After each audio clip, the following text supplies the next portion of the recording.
Welcome to day 4 of Camp Online. Today is a bit different. We've been walking through the Easter timeline for the last few days, but today it sort of pauses. It's a day where it feels like nothing happens. Jesus is in the tomb and his disciples are all inside, taking part in a Sabbath, a day of rest. And so we're kind of left hanging. And one of the things that makes it hard for us to look back on things that have happened in the past is that we know how the story ends. But for the people living through this Saturday 2,000 years ago, they didn't know how the story ended. Put yourself in the shoes of Jesus' disciples. They'd spent 3 years walking around with Jesus, 3 years in the presence of God, and now he was absent.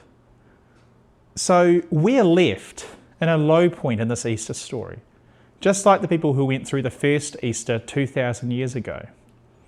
The good news is that God doesn't leave us to sort out those negative emotions by ourselves.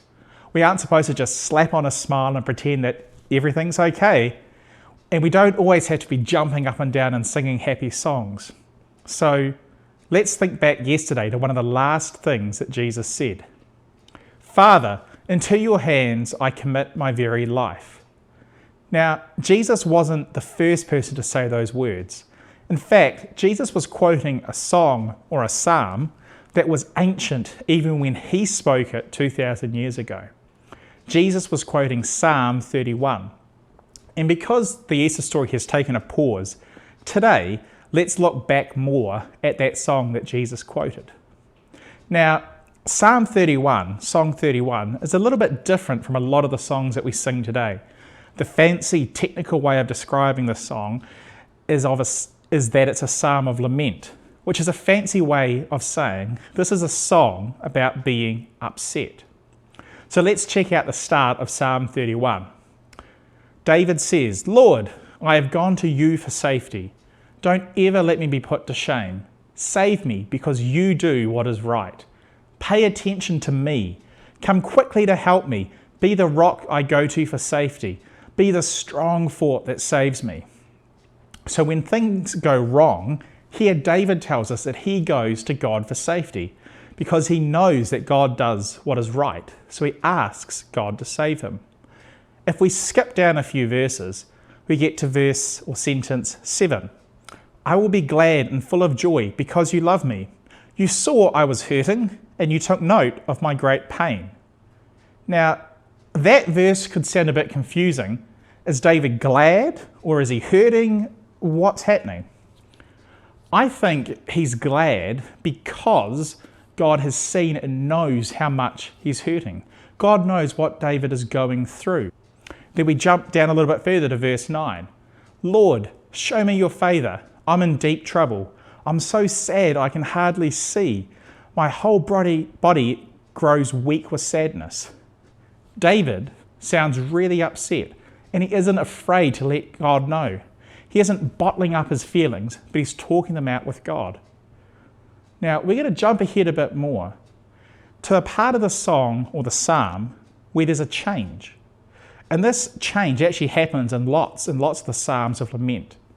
You see, verse 19 to 24 are different to verses 1 to 18.